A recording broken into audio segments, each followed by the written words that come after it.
Welcome to the Verdin Verdict Sports Show. I'm your host, Jacob Verdin. I hope everybody's having a good morning. Got our new show time, 9 a.m., second time we're doing it. We're going to be doing a quick transfer portal update, some interesting additions. I'm going to talk to you about who I think the top impact transfers will be. We did our top impact early enrollee players, so I feel like it's only right to do this segment. Then we'll talk about our spring football predictions, our analysis, what we're expecting, what we're looking for, what we're hoping to see from LSU. I mean, they've had a pretty decent offseason, right? The end of the year didn't go the way you wanted, but you're able to regroup, hit the portal in the way that, quite frankly, we've been needing to hit the portal in a long time. All your wishes, all your circles on the depth chart, pretty much everything got answered.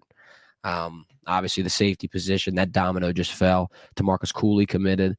And I was nervous. I didn't think they had that one. That's one that you really needed in the bag, and I was getting a little worried that he was going to get squeamish and find a new spot. But, they end up signing the second-rated safety out of the portal. That was probably your biggest need left. Now, we got a lot of questions. What's next? What spots could potentially need more depth? If you got any ideas, if you got any, concerns, drop them in the comment section. We'll get to them throughout the show. Make sure to hit that thumbs up, hit the subscribe button. We're going live every Monday, Wednesday, Friday at 9. I'm going to have to change this graphic right here. Let's move this on to the Brian Kelly part of the show. Let's start off with this. And I felt like this was an interesting tweet. I don't know how many people got to see it, but from a fundamental level, simply put, Brian Kelly's rooting for Notre Dame. And I'm not really surprised by it. Quite frankly, it's just one of those emotional ties. You've been there for so long, but I want to dig a little deeper at the surface of what he's talking about why he's rooting for Notre Dame. It's not just because he coached in South Bend for some time. It's not just because he wore those colors for years. It's because there's some players left on that team that he recruited and he still feels a personal connection with. Now, the recruiting side of it's interesting, right? Because it kind of goes into our point about the program change, about how, quite frankly, simply put, Brian Kelly left Notre Dame in a better situation and in a better spot, in better health and better whatever you want to talk about, roster health, staff, this, that, the third, playoff contingency. Brian Kelly left Notre Dame more competitive than Coach Armstrong left LSU. Simply put, and I think the rapid climb to success is a direct reflection of the years of sustained success at that program. I mean, becoming a national championship contender requires you to be a playoff contender for some years, and that they were under Brian Kelly. I mean, they've been to a national championship under Brian Kelly. They had pieces around them under Brian Kelly, and as he said, still wants to be around and see those guys win it all. He's excited for them. He's still got positive feelings for him, and it's just interesting talking about a lot of the guys there on both sides of the ball I recruited. It's one of the first things I thought of, and I'm not thinking that this is him trying to take credit or him trying to say, oh, well, this is all because of me, or him trying to bite a little bit off of it. I don't think it's that at all. I think he's just simply put, being honest, giving some, added context to a situation that I feel like a lot of people, ourselves included, could see from a mile away. He's a program builder. I mean, in the SEC, the first 3 years, people got rapidly accustomed to success with Brian Kelly. You go to the SEC title game in your first season, you beat Alabama in that first season as well. Next season, you get one of the best offenses that you've seen pretty much bar one other team, 2019 LSU. Got to see that translate. And then now in the third year, when things didn't continuously go in that upward crescendo, everybody panics and everybody just immediately asks, is he the guy? If he was the guy for the first 2 years to keep you playoff competitive and have you kind of feel it out, I feel like he's going to be the guy for the next few years. I think he can get to that point. I'm not going to say he hadn't had his best shot yet, because you could really argue that the Jaden Daniels, Malik Neighbors, Brian Thomas team was a team you could have had a shot with. But all in all, in terms of getting in the playoffs, in terms of having a run, not having every single thing go wrong, whether it be injuries, this game going one way, whatever the case may be, starting the year 0-1. I mean, they haven't really had a season that just fell in the way they needed it to fall. I think, this offseason, it's going to be a little different, though. I mean, it's not like he's blind to what's going on around him. It's not like he's in a situation oblivious to the fact where if he doesn't produce this season, there's going to be some decisions and some tough questions to be asked in the LSU athletic department. That's going to add some initiative. That's going to make him, really try to figure out and honestly feel it out with a team that had a little bit of growing pains, And I know that there seems to be a lot, and you can point back to a lot of games. You can point back to potential games in South Carolina and even the home game with Ole Miss that they could have lost. The team, I feel like, has to just go through that phase, and I'm glad that they did it. I mean, even Jaden Daniels and that LSU squad had to go through it as well that first year, getting boat raced in the SEC title game. It's just a part of the process. It's just a part of the phase. And I want to end off with this. Just remember, if Ohio State wins, I'm sure all this chatter dies down. The only reason everybody's panicking is because Notre Dame could potentially hoist a trophy. If it doesn't happen, I think this entire conversation spins on its head. But I just really don't see, the flat getting given to Brian Kelly. I don't understand it. I don't get how, Marcus Freeman is just given this, this pass because he was taking over a program that really didn't need much restructuring. Did he change it a little bit? Yeah, I'm sure. I'm sure every coach puts a spin on it. But I really do think this is a similar situation to this isn't a direct comparison in terms of results, but like Kalen DeBoer taking over Alabama. Everybody's saying it's not going to be as difficult of a project. You've got the players, at least the players that didn't portal out. You still got the resources, still got the collective, the boosters, whatever you want to say.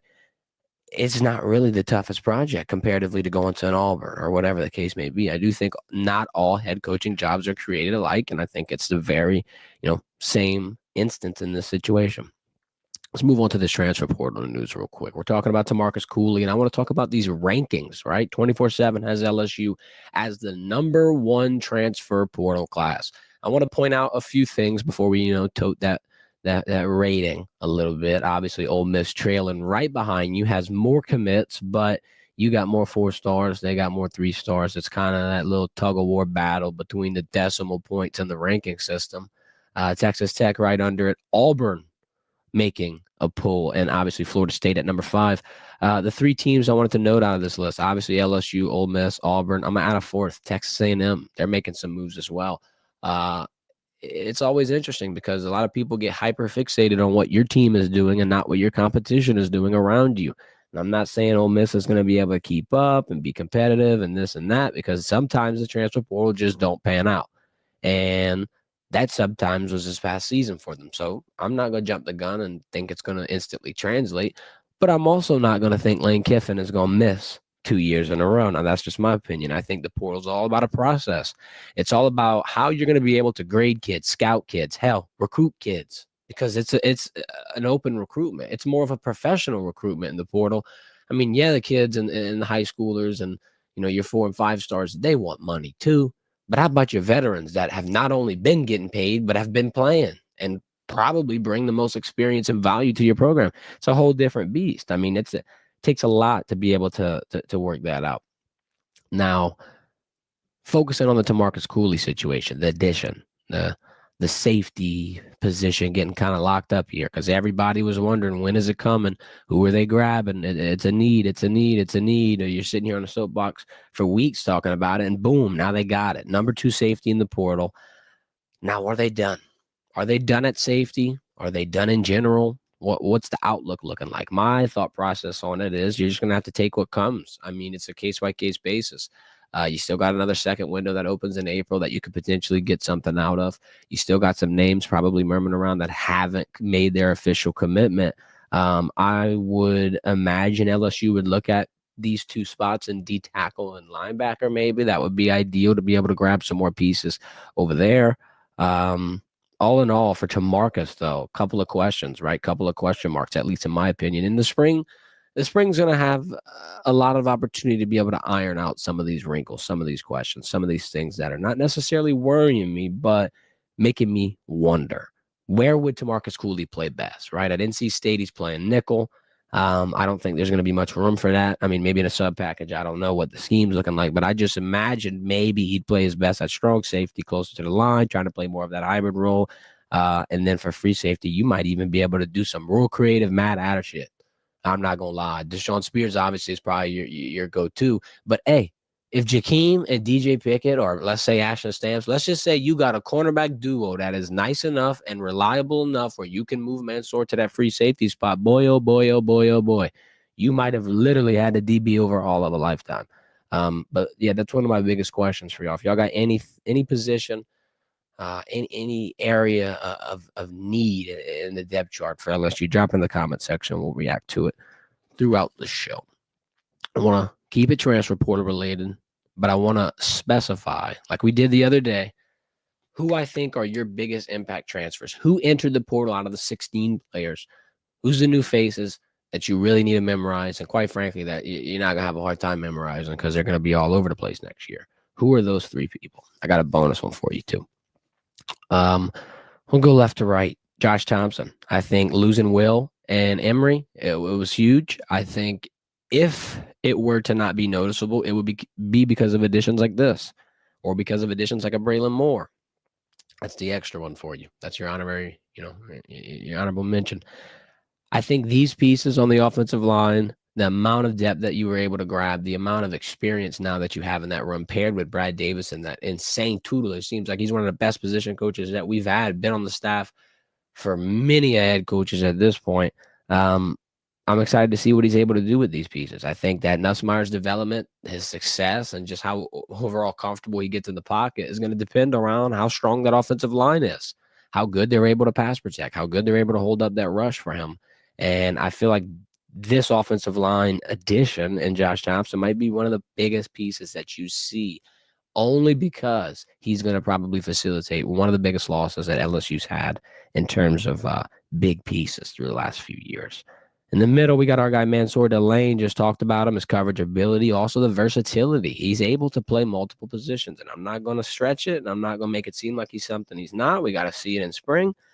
But I'm excited that the hybrid ability I feel like he possesses with the length, with the speed, got good coverage ability in the open field. Like I said, though, different speed of game, different scheme, different system. Let's see how he gels. I don't have this picture up there, but I'm going to throw this guy in as well. Jakeem Jackson.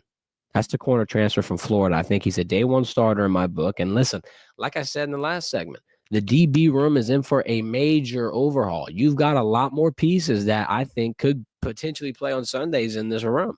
Mansour, Jakeem. I mean, DJ's a long ways away, but he's going to be in that list. Deshaun, obviously. I think DeMarcus Cooley makes a good argument for it. This could be a DB room that everybody is doing this with. Everybody's excited. Is DBU back? Put the strap on. It looks good. The outlook looks good. And I feel like I really don't have many areas where I'm worried. I got 2 questions that I'm going to have for that DB room. We'll get to that in the next segment, our spring football watch list. But last but not least, the man on the right, the last impact transfer that I think everybody is going to get to know the name of, Nick Anderson, wide receiver from Oklahoma. Let's talk about the obviouses, right? Big frame, big dude, adds a lot of vertical options to this offense. Everybody wanted to know where the gunslinging was. Everybody wanted to know where are the vertical pushes. Why isn't Garrett Nussmeier throwing the rock deep like you saw to Chris Hilton in the bowl game? Well, this could potentially answer that question. New weapon, like I said, very, very much a mismatch. I think it'll be interesting to watch Nick Anderson all season. And he's going to be on that spring watch list. I ain't going to lie. The spring watch list is really, it's what I'm going to be looking at instantly on the first day of practice. It's what kind of are my last few worries with this team, the last few things that I have to see to really start gaining confidence, to really start jumping on that bandwagon of, yeah, it's a college football playoff type season. Because right now it's tough to subscribe to that theory. I mean, after getting left in the dust last season, it seems like, being overzealous is not the best way to go about it. But you could also look at it as you're an optimist. You're being positive. I don't know. If these things happen, if I can answer these questions through spring, I'm going to feel that much better. The first question, we'll keep it DB room related. Safety depth. Is anybody else changing positions? Is the guy on the right side of the screen, Jamin Toviano, how much is he used? How comfortable is he in his new role? What do you have at safety that you're able to throw out there on Saturdays? How much depth do you have? And like I said with the Mansour Delane comment, is he going to even play in the cornerback room? I'd imagine at first, yeah. And I'd even imagine that we see a situation similar to what you saw with Sage Ryan, where they throw him out there and give you the old cross-training explanation. I think Mansour has a huge ceiling. And like I was talking about, the versatility that he possesses makes him one of the most valuable DBs on the squad. If you can play both sides, safety, corner, if you can be trusted, you can be reliable. I'm a fan. I'm a big fan. I'm interested to see, though, any more position changes What does Toviano do? He was one of the position changes. Let's move into the second question. The man on the left, DJ Pickett. What's his role? How involved is he? What spot? Are they going to put him in a sub package? What's that looking like? Does he get the cornerback 2, 3? Like what? Where is he going to be at in the mix? I think him being an early enrollee is going to help speed up the process of him getting an opportunity. Normally, people, especially freshman cornerbacks, you got to wait. But when you're the number one cornerback, when you got that length, that ceiling, that upside, I don't know if you're waiting for much longer. You might go the old way of the number 24 at LSU there in 2019, Derek Stingley, and that man is catching multiple picks in the NFL playoffs. So not a crazy comparison, not a bad comparison to be sitting in, but I'm definitely going to be staring at DJ Pickett during the spring ball, and I want to see, is he engaged? Is he in a spot where I think he's going to see the field, and I think he's going to have a big, season? That's my big question. That along with the safety depth paired with this one, the man in the middle, number 28, Caleb Jackson, one of the biggest promising athletes still on LSU's team. I'm gonna go to bat for him because a lot of people are saying he didn't have a great season. He didn't. He did not. Sometimes football's tough. That's all I got to say. You're playing college football. You're a running back. At that, you're a running back in a room with guys like Josh Williams, Caden Durham. I mean, there's pieces. Hell, Juwan Johnson. They had a defensive back so good at the damn position, scored so many touchdowns in Louisiana high school football history. They moved him to your position. Albeit, I mean, yeah, Caleb Jackson had some things he had to readjust in terms of more conditioning and taking it more seriously. But, I mean, I don't get how you don't take it more seriously after a year like that. I think that's a year where you get woken up, where the process that you have gets changed.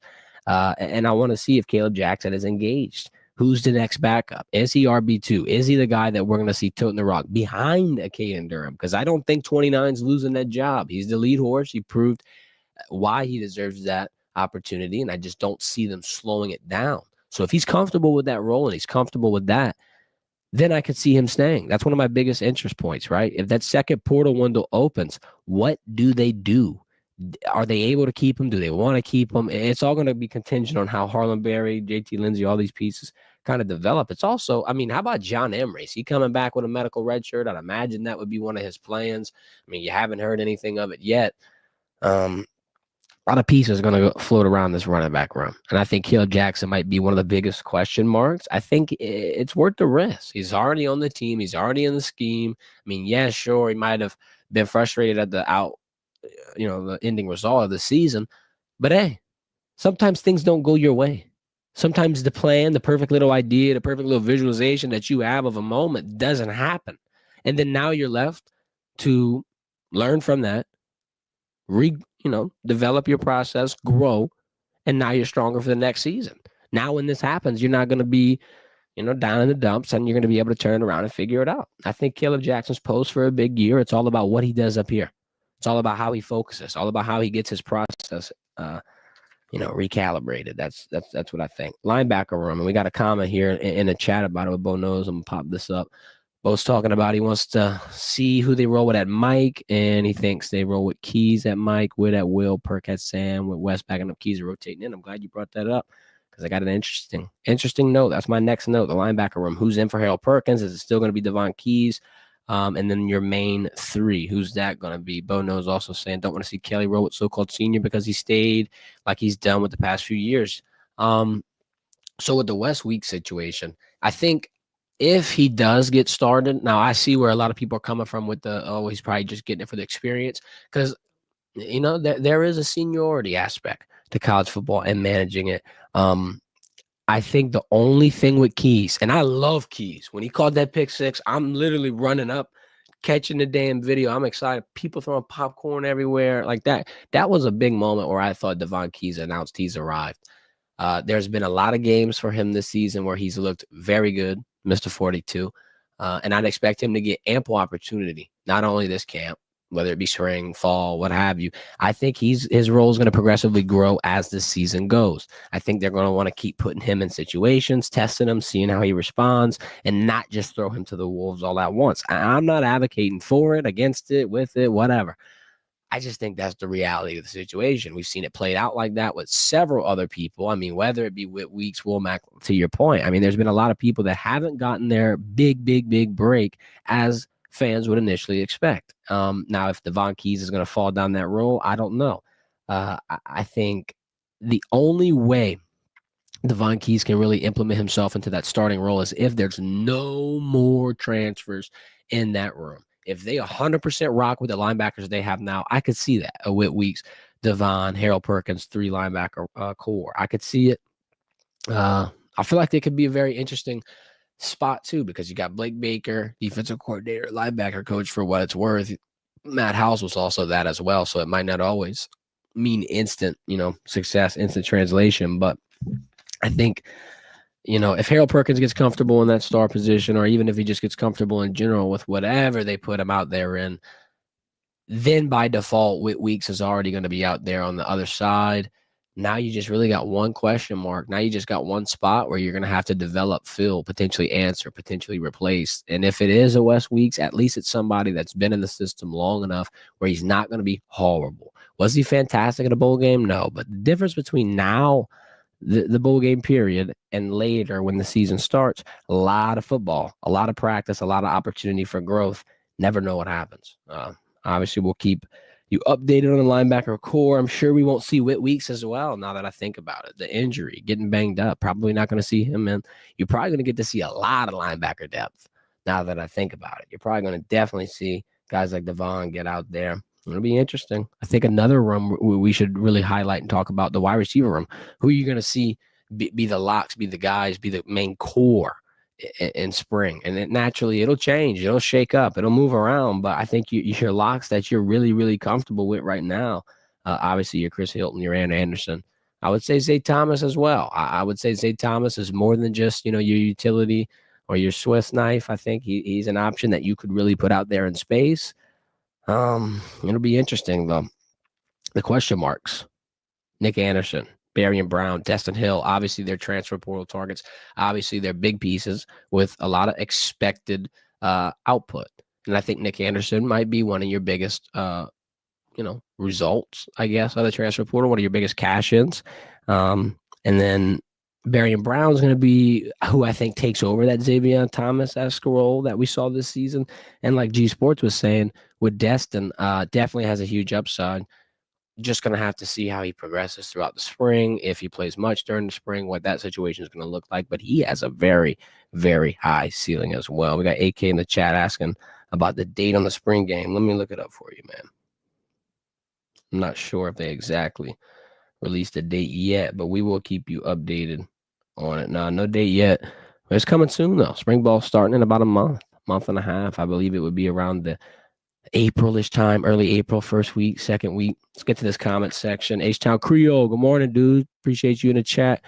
How has Pickett looked tackling in practice? Biggest worry, thinner than Stingley, open field. He was really good, Stingley. Yeah, I agree. I think, the weight's the least of my worries, because if you got the length, hell, if you're here, I feel like you got the drive, the mindset, everything is done but weight. If you're in South Louisiana, bro, you can eat some food. You could gain some weight. Trust me. You could sit down in front of a pot of gumbo, jambalaya, whatever the hell you want to put in front of your plate, and you could add them LBs, baby. I've seen meal plans and workout plans for some players here at LSU where they know exactly what they're going to weigh by a certain point, by a certain date. Oh, you want to gain 25 pounds? Bet. By this date, if you eat this meal plan, do these workouts, boom, there you go. I mean, they're playing my career over there. It's like a 2K creative player. I think that is the least important aspect, is the weight. And only because I think he's going to be able to fix it. Now you got to fix it in a way where it doesn't damage you, and you're still conditioned and you're still able to move around with that weight. But with how tall he is, I stood next to him at the bowl game and at a couple of the events. I'm not worried about the weight. I'm excited about the height. I'm excited about the length. We got Sean in the chat asking about the DB room by ranking, in your opinion. I would have to say corner one. Now, we're going to play this really safe because I don't think Mansour is automatically going to move to safety, so I'm going to put him at corner one. I'm going to put Jakeem at corner two. Strong safety, I'll throw Tamarcus Cooley. And at free safety, now is where you get interesting. Is it Jordan? Is it Deshaun? Who is it? Who's at that free safety spot? If those are your two corners, now you can put Azure Stamps at it. I think that free safety one is going to be your biggest question mark. I feel like Tamarcus would play best at strong. I feel like Mansour will be a lock at corner if he wants. Jakeem Jackson, like I said in that transfer segment, is probably a day one starter. Now, DJ Pickett, I mean, he's going to be in a very similar situation to Devon Keys, where they're going to slowly test him, slowly give him more and more and more. Now Sean's asking, where does PJ Woodland rank? That's a good question, because I think PJ Woodland had one of the biggest upsides, right? We talked with a lot of DBs. We even had Sage Ryan on the show give him his flowers, saying as soon as I think it was April, we did the interview with Sage last April after the spring camp. He was saying that PJ's playing like a veteran. He's showing up early. He's doing all the little things. He's jumping in line again to get another rep. I think PJ Woodland has an opportunity to stay around that cornerback 4 spot. Here's the problem. They just added 2 very good corners to this class in Mansour and Jakeem. They just added 2 pieces that I think can come in and be your starting duo. Definitely going to compete for it. So now PJ Woodland as a default has a couple of names here at above him on that depth chart. We got H-Town in the chat saying Pickett did play safety, so you would be willing to tackle at that position. Yeah. And then the thing that scares me, though, is that it's high school safety. It's not SEC safety. And SEC safety can get rough. It can get grimy. I've seen it. The bowl game looked interesting. And I'm not saying no one's capable of doing it. We're going to find the guys capable of doing it. I'm always interested to see how they're going to get that position, rounded off, because I think that's one of your biggest voids in the whole team. All right, let's move on real quick. We're kind of losing track of time here, but it's good. I want to talk about Chazz Green, ladies and gentlemen. Chazz Green last night suited up for LSU men's basketball. Did he play? No, did not play. Didn't get PT. Matt McMahon didn't specify if he would play. Didn't get into the murky details. Just talked about how he's practicing with the team. All I want to say is just imagine. I think it'll probably be a limited role. I don't think they're going to risk the injury. I know that's what everybody's worrying about. And since that's the downside, let me remind you all the upside. The upside could be he's extremely conditioned. This makes him a better athlete. Now in the offseason, he's not putting his feet up, relaxing before spring. He's actually hitting the court. And I think, when that March to April period rolls around, even though it's March Madness, I don't think he's going to be, paying much attention to college basketball. I think he's going to be back into that college football swing. He's your tight end 1, but I'm not going to lie, with the names I just read off of that wide receiver depth chart, hell, he could be wide receiver 2, wide receiver 3. He's getting targets like it. He's getting catches like it. Look at what Mason Taylor did in LSU's offense last season. If you replace that or improve on it, oh my God, you're going to have a lot of fans for this. LSU won, though, 78-74. Obviously, it popped up on the bottom for y'all. John Calipari. It's a rough spot for you, my guy. It's a rough spot for John. If you don't know John Calipari, he's the former Kentucky men's basketball coach. He's over at Arkansas now, and he's getting bapped on the head. Put it blunt. First 4 games in the SEC for Arkansas under Calipari. 0-4. Lost all of them. Lost to LSU just yesterday on the road in the PMAC. And let me remind you that new contract that he got with the Razorbacks, $7 million salary filled with incentives, got a retention bonus on a year-per-year basis, $1 million signing bonus. That's an interesting spot to be in, Arkansas. I'm not going to lie to you. I bet you they wish they put a lot of that intention onto the football transfer portal now. Let's talk about the transfer portal. What a damn good segue. Quinn Ewers, what you doing, bro? What you doing? You going to enter the Carson Beck realm? You going to not go to the NFL? You going to find a new spot? What's it looking like? Because they got 4 teams calling, and hell, I ain't going to lie. If these 4 teams call me, I'm picking up. I'm picking up on everyone. Alabama, Ohio State, Georgia, Notre Dame, all dogs. 2 of them in the national championship, and then the other 2 have been the best teams in the SEC for God knows how long. You've got pretty much every single school that's in contention chomping at the bit for you. Another thing I want to bring up. Hey, if Carson Beck is getting $4 million, then I believe the rumors of Quinn Ewers getting 6. Everybody was kind of scoffing at the valuation of Quinn getting 6 to 8 million reportedly through the portal if he would forego the NFL draft, which I just see as a no-brainer. I mean, scouts are talking about him not even being guaranteed as a second-round pick. You know what that means? Unfortunately, my guy, and sometimes this happens. We all have to wear this hat eventually. It means you didn't do enough. It means you need to come back and do a little bit more. What better opportunity to come back and do a little bit more than come to a top 4 program in college football? I feel like the blueprint for Quinn Ewers here is there. I'm interested to see though. I mean, this brings or begs the question rather, when are these regulations coming? Salary cap, contract, limitations. There's got to be some type of rules getting in place here for this NIL world soon. Bo knows in the chat saying Ewers back to Ohio State. Yeah, I forgot he went to Ohio State. I ain't gonna lie, it's another like Joe Burrow-esque situation. What's up with Ohio State having all these backup quarterbacks that they can't smell test and get out there? I mean, look, they've had good quarterbacks. I ain't scoffing. I'm just saying you had two other quarterbacks that I think were a lot better than what they got treated over there. I don't know what Quinn Ewers does. I don't know what he does. We got H-Town in the chat saying $6 million for a guy that won't make it to the NFL. Look, hey, I ain't writing the check, my brother. I ain't writing the check. I see Carson Beck getting 4, and if I was the agent of Quinn Ewers, I'm thinking we at least getting 4. At the least. If Carson Beck is getting that check, no disrespect, I think Quinn Ewers can get that check as well. At least Quinn Ewers was a game away from a national championship, and I know Carson Beck has gotten his tried and true moments, but if you're taking a shot, if you're taking a risk, if you need a quarterback, if you really, really need to dig deep, and if money ain't a problem, hey, throw it all at the wall and see what sticks, I guess. I mean, that's been kind of the method here for the transfer portal. Let me get to this in the chat as well. H-Town Creole asking, looking at Nick Anderson's tape, looks like he has Chris Hilton speed. What do you think? Yeah, and then pair that with the frame, with the size, with him being able to get up and over you. What do they call that? If you ain't doubling me, you ain't covering me, one on bum, whatever you want to say, barbecue chicken alert is there. It's there. And I think it'll be there over and over and over. I'm excited to see what Nussmeier is able to scheme up with old Nick Anderson. And then Chris Hilton's still there. And then Aaron Anderson is still there, who's going to have a dog season emerge. Hey, look, I don't want to toot the own horn. I'm just saying, flashback to spring ball. We're going to have to find the clip. We were talking about Aaron Anderson and how his role is going to grow, how he looks really good, how a lot of people forgot about him because of injury, and a lot of people were thinking he'd transfer. A lot of people were thinking he wouldn't even get an opportunity, and he was going to be out of the room, off the team, out of Baton Rouge, first plane out. Next year, we're thinking about him potentially being wide receiver 1. So let that sit in. And I know it might not happen in terms of being wide receiver 1, but he's definitely going to have a huge impact, a huge role, and he's going to be a big face for what is wide receiver U. Argue with me in the chat. Bo knows revenue shares is going to be something. Salary cap, athletics department only allowed 20 to 22 in the whole athletics department. Athletes have to think 13 to 15 to football, maybe more too.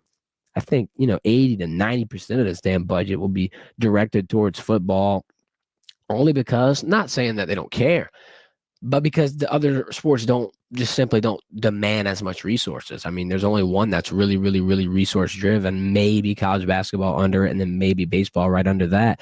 But the percentages of the pie are so bad where it would be like 80, 15, 5, not even, bro. Like, I'm not even gonna lie, it wouldn't even be that cut up. It would be like 95 and 5. But I think that the whole financial part, the whole like money part of sports, it really goes to show how much bread is on the table when it comes to competing, when it comes to professional sports. And then now, quite frankly, you can throw collegiate sports in there. That's professional too. That's got a lot of money in it as well. I will assure you this. Anytime there's endless amounts of money in something, you can automatically expect some type of murky area, some type of corruption. It's tough to avoid. It's tough to eradicate out of a system. And in the transfer portal world, in the NIL world, the best way you can avoid stuff like that is by putting buku regulations and sanctions and make them even across the board. It's got to be fair. You can't have some schools getting backed and some schools sitting there clapping. All right, pause. Let's move on to this. Saints head coach. Who's it going to be? Drop your prediction in the chat real quick. I'll let everybody talk. Here's what the odds are saying. Here's what the sports books are saying. Not what we're saying, not what we're guessing, not what we're wanting. These are the coaches ranked by odds. Aaron Glenn, Joe Brady, and boy, oh boy, Mike McCarthy. Can we stop for a second? Mike McCarthy? Now, this is a trap. This is a trap that the Saints... First off, the Saints need to run away from it. This is a huge step back. There's absolutely no way on God's green earth that you just got rid of Dennis Allen and you're about to go grab Mike McCarthy. No way. That's a joke. Literally, that's a Saints trap right there. The clear choice is Aaron Glenn. That's if he wants to go.